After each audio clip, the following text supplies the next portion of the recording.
Tyler Eifert is going to be honoring David Dorn. Brian Kilmeade, clearly a huge sports fan, butchers Tyler Eifert's name. Great start. Who lost his life in the St. Louis unrest, and he was a retired police chief, and he's going to be putting on his helmet David Dorn's name. And I think that's fantastic. That really is nice. Oh, you think it's nice, fellas? Wonderful. Now, here's the thing.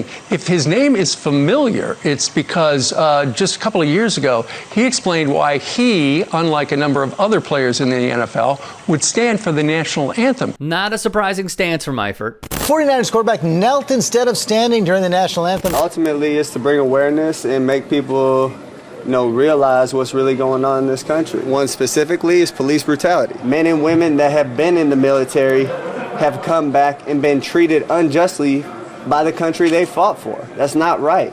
Because kneeling was a stance against systemic racism and police brutality. He said, I stand because I love my country. I stand because I want to honor the people putting their lives on the line for me on a daily basis in the Army. Things Eifert is directly against. What would you say? Like, if to people who still think it's about the flag, what would you tell them? It is not about the flag. The message here that what our players are doing is being mischaracterized. Mm-hmm. These are not people who are unpatriotic. Yeah. They're not disloyal. They're not against our military. Even this jabroni adapted. Why haven't you, Tyler? He is a very brave voice because he is speaking out against the majority. Oh my goodness, this is hilarious. Do we see the irony? I've been ready for 3 years.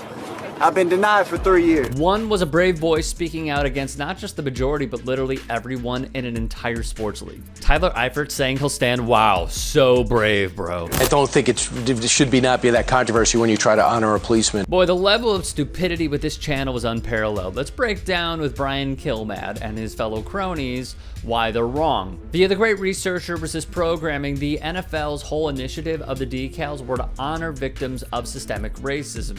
You know who David Dorn is? Whether you are the family of Breonna Taylor or David Dorn, these are the ideals that will heal our nation's wounds.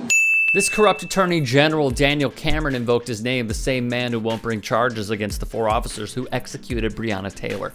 Dorn died when a criminal tried to burglarize a pawn shop in St. Louis. The man was charged with no bond. It's open and shut. Yet this is the next episode of Republicanism, and Eifert is here for it. Systemic racism. Dorn's widow spoke at the RNC, which his daughters vehemently rejected. We know his wife is a Trump supporter, but he was not, said Deborah White, one of Dorn's daughters. I know he would not want his legacy to be for his death to be used to further Trump's law and order agenda, she added. MAGA Tyler Eifert does not give a damn because he adores white supremacy. It's his favorite play. As Resist Programming notes, even if the family of the slain ask for their dead member not to be politicized, Eifert does it anyway. In 2017, when NFL players took a knee, he wrote Pat Tillman on his cleats. This is beyond disgusting. Here's why. Pat inspired countless Americans to unify. Pat's service, along with that of every man and woman's service, should never be politicized in a way that divides us.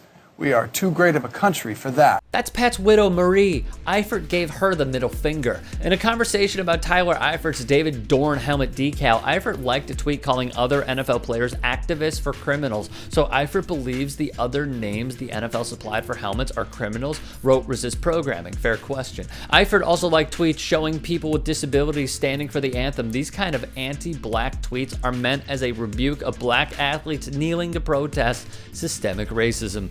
Eifert follows anti-black accounts on Instagram who post stuff like this. He follows accounts like Charlie Kirk's, a man who uses religion for political gain and whose company devalues black life and promotes that white people are the real victims. He believes kids should be forced into conducting the Pledge of Allegiance. He appreciates some good transphobia and frequently approves of Donald Trump Jr.'s ill-informed points of kneeling players. These are Eifert's co-workers, remember. You know who really loved Eifert's stance? Alex Jones and the moronic plague that is InfoWars, plus a white nationalist favorite, Breitbart.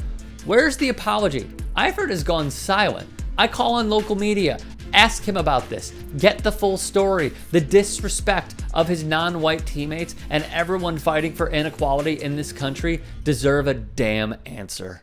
If you'd like to hear more thought-provoking content like TYT Sports on Facebook and to help in my journey to keep media independent, Go to tyt.com/Rick.